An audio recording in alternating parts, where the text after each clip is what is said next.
welcome to Unboxing Canada. This is Adil again, and today we have a new box from Amazon Prime. So we have the next item here in the box.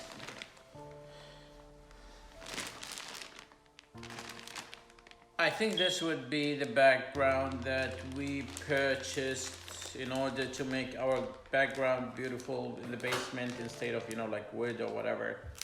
And that's because of you guys complain. Some of you guys complain the background is not good, you should make it more professional, pictures, whatever.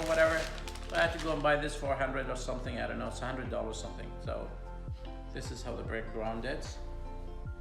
And I'm gonna show you how I'm gonna set it up, but it seems that I bought it, but it seems that I needed to buy extra things in to hold this cloth. This is only the cloth. So I need the stand, I need something to attach it to in order for it to be a proper background.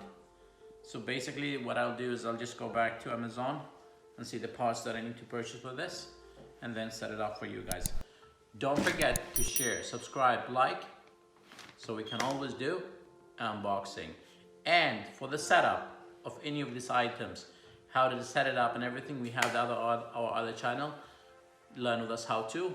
I'll put the link to set up these items in and step by step. I'll put the link below this video. Thank you. Have a good day.